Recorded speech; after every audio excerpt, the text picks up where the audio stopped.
Well, hello and welcome to a tidbit of information from Dr. Childress. Today, I want to talk about applying Kohutian self psychology to the family relationships that are fractured around child custody.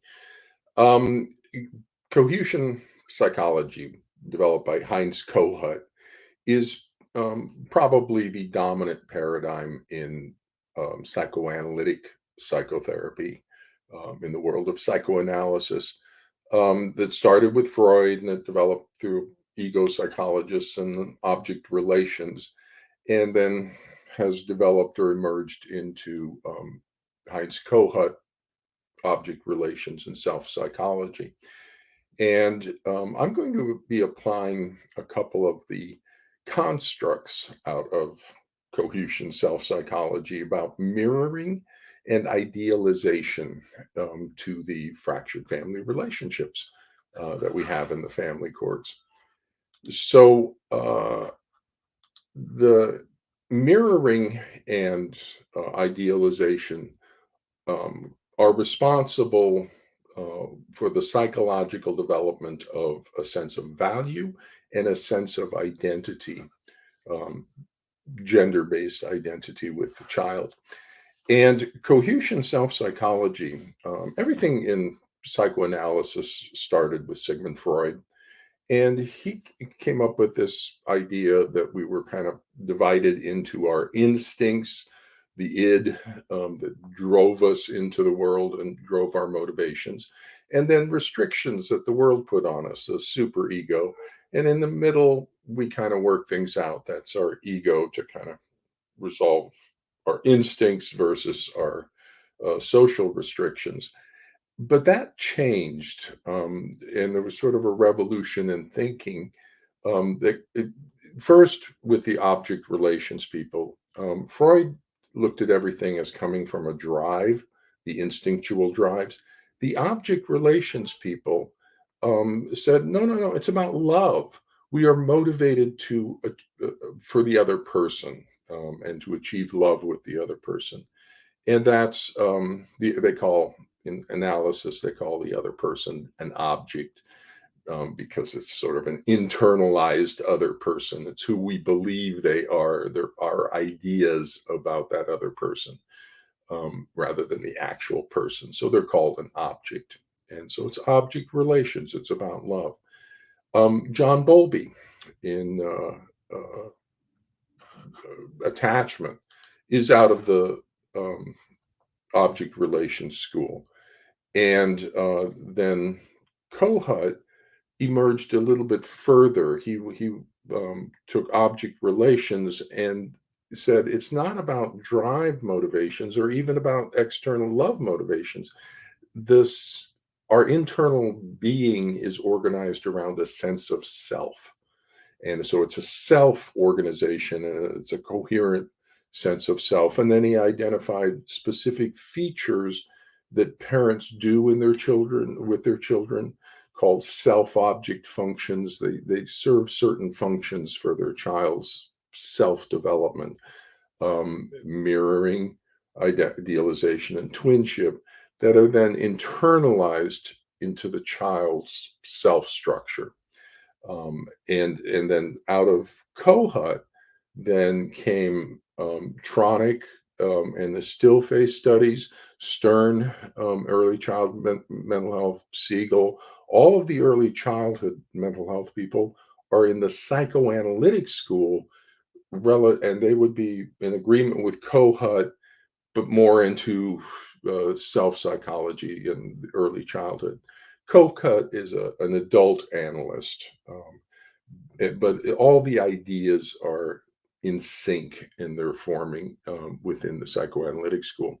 And what's the psychoanalytic school has to do with is meaning, how we construct meaning about situations. Behavioral school is just changing our behavior, stimulus response.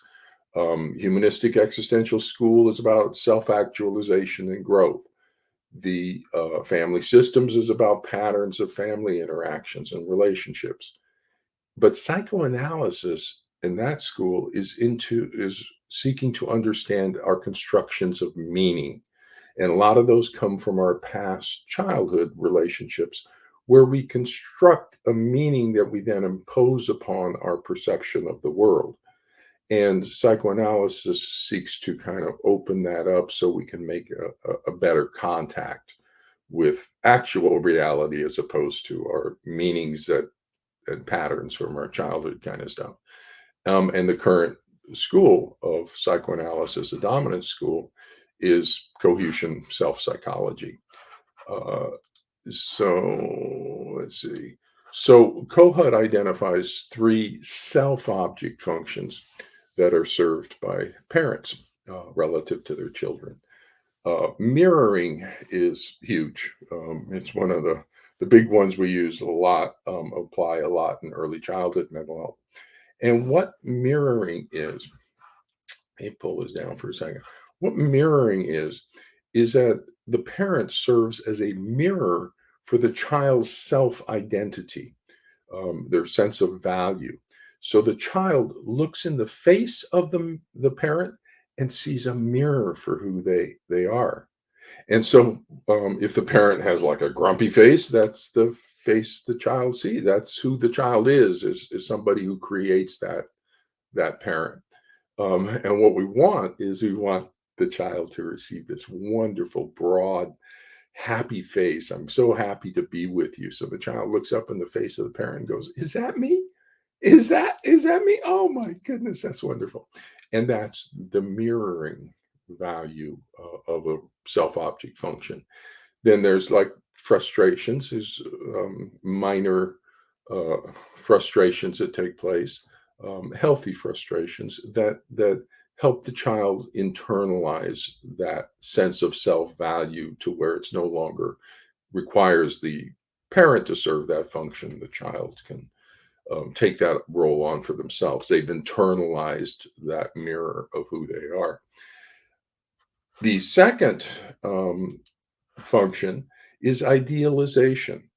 And this is an important role for identity to be able to look up to the parent and idealize who they are and then incorporate that into the child's self structure and the child's own regulatory capacity, that sense of confidence, that sense of authority, that sense of being protected and safe in the world.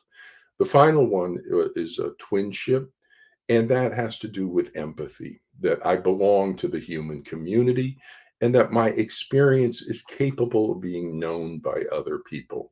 And so that's the damaged empathy we have here, that that the child's experience is not capable of being understood. At least the child doesn't believe that, by other people, by the targeted parent.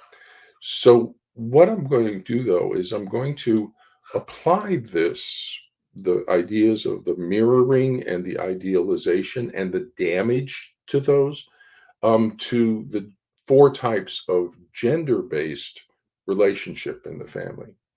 And so there are four types of relationship, and they depend on the gender of the parent and gender of the child.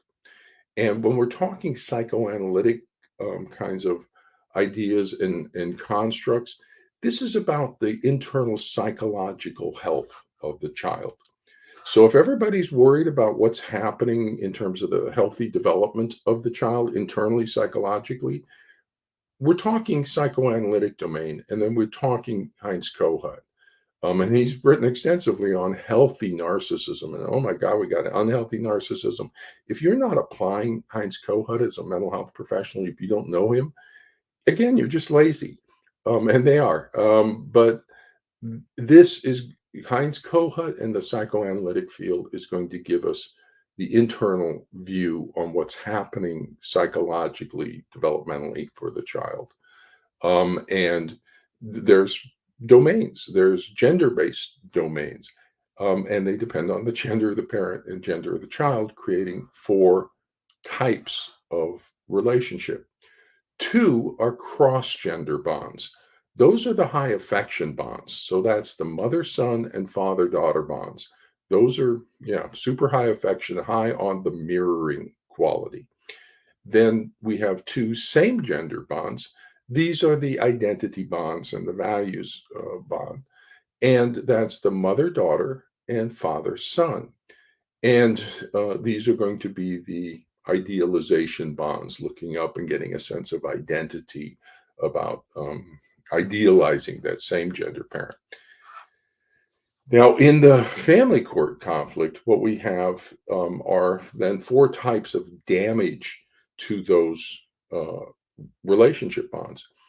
The cross gender, the two types of cross gender damage is first is when the father and the daughter form an alliance against the mother, and that's the incest pattern. So you can see that up at top. The father and the daughter are in Mnuchin's diagram. You can see they're cut off from the mother. And that's a damaged idealization between the daughter and the mother. We want the daughter to look up to her mother and to bond into that relationship. The daughter is going to be the future mother of her own children. And a lot of that patterning about the mother, healthy mother daughter bond and healthy mother child bond is coming in this idealization of her own relationship with her own mother that will then be internalized. And that's getting devastated in this particular pattern. Of concern, though, is that a special father daughter relationship that excludes the mother is the incest pattern, but it's psychological incest. Now I want to be clear here to everybody that I'm not saying there's current incest in the family court situation.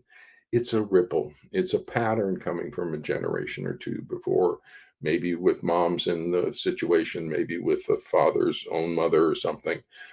I'm not saying the current situation is incestuous. What I'm saying is that pattern is the incest pattern.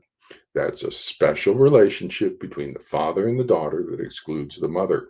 And that's going to have psychological implications for the daughter. Because in this family of loyalties and stuff, the daughter is replacing the mother in the father's special affection. And that's just problematic. Psychologically, it's a little creepy. And we want to keep the daughter out of that situation. We want a healthy mother daughter bond. We love lots of affection from the father. Absolutely. We just want the mother to kind of be in there as well, bonded with the daughter to kind of psychologically balance things out. Then the other cross gender relationship is the mother son against the father. And that's the same sort of incestuous Oedipal pattern this time, where we have damaged idealization. We want the son looking up to his father and developing that sense of identity and what it means to be a man and just a whole bunch of stuff out of the father daughter, the father son relationship that he can't get from the mother son. That's a different quality. That's a different thing. That's the high affection bond.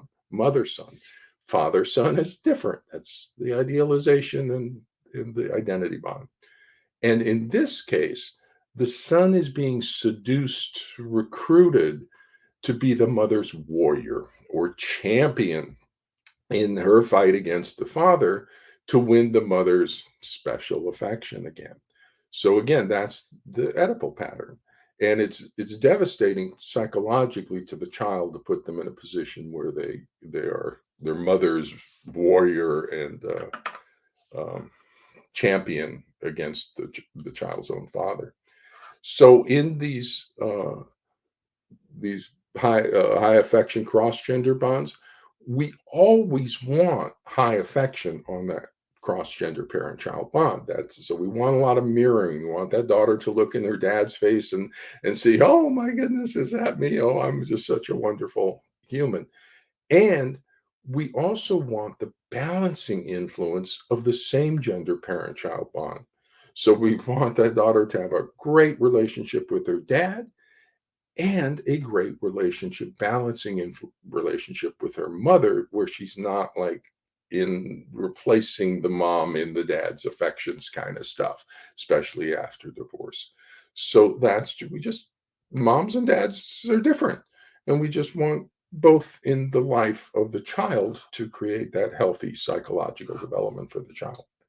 Now, switching over to the same gender alliances, Now we're going to get damage to the mirroring because it's going to be damage to the cross-gender high affection bond. So the first type here, we have the mother and the daughter against the father, which is going to be damage to the love value of the child. So you can see the mother and daughter up there on top, and it's now the father-daughter high affection bond that's being damaged. And so no affection or that mirroring from Kohut that we want to help develop that sense of self-value and in the self structure of the child, there's no affection being received by the daughter on the high affection cross-gender bond. That's damaging her sense of self-love, and sense of love and value. The yeah, the we I'm not as concerned about the child loving the parent, as I am about the child feeling loved by the parent. And so when we have this type of damage on the high affection bond, the cross gender bond, the child isn't feeling loved by that high affection bond parent. That's just devastating to their mirroring of sense of who they are. And that's why we have to fix it. It's all about the repair of these relationships. We never leave these breached attachment bonds. It's just devastating psychologically, whether you apply attachment or whether you apply Kohut and self-structure development of the child is devastating. And moms are not replaceable by dads, and dads are not replaceable by moms to their sons and daughters. We do different things. We serve different functions for our sons and daughters. The other type of same gender damage is the father and the son against the mother. And so again, this is damage to the love value of the son, because he's being deprived of that mother's mirroring, the mother's love. He doesn't believe his own mother loves him. Oh my goodness, that's so devastating to this young boy. And so there's no cross-gender affection again, that mirroring from Kohut, where the son looks in the face of his mother and she's just beaming with pride and joy, and he just swells up with this wonderful sense of being loved. That's absent. It's like anorexia in the love and bonding system. So that's getting devastated, which is damaging his sense of love value. The other feature about this particular pattern is when there's a high spousal abuse concern in this particular pattern for weaponization of the child by a dark triad or a dark tetrad father. And the reason for that is the dark triad is narcissistic, psychopathic, and Machiavellian manipulation. If we add sadism to that, we get the dark tetrad. And so these are the spouse abuse pathologies, psychopathic, narcissistic, sadistic. And when we have one of these dark triad or dark tetrad fathers who's weaponizing a son as a weapon of spousal abuse, we get a lot of kind of high violence tone within the family. So this is a type of family or family pattern where we might see a symptom feature of the mother making phone calls to the police for protection from her adolescent son because he's making some sort of threats or something. This is a pattern that arises from when a dark triad or dark tetrad parent weaponizes the son, particularly an adolescent son, against the mother. There's high spousal abuse kind of feel to this. Now, the dad in this situation, the pathological dad, can also weaponize the daughter. So the other, cross-gender pattern against the mother, and so you'll see a high anger in the mother-daughter bond, where the daughter is clearly kind of being weaponized as a spousal abuse issue. And important to understand, this pathology is a spousal abuse pathology at its core. So the pathological parent is weaponizing the child into this as weapon of spousal emotional and psychological abuse. And in doing that, they're creating this persecutory delusion and false attachment pathology, and they're creating so much pathology in the child that's devastating the child's development that it becomes child psychological abuse. But at its core, this is spousal abuse using the child as a weapon, and this particular pattern is of the highest spousal abuse concern relative to the other ones. So, with that, I'm going to run away to other tasks and other things and return again with some other tidbit of information from Dr. Childress. So, bye bye, everybody, and take care out there.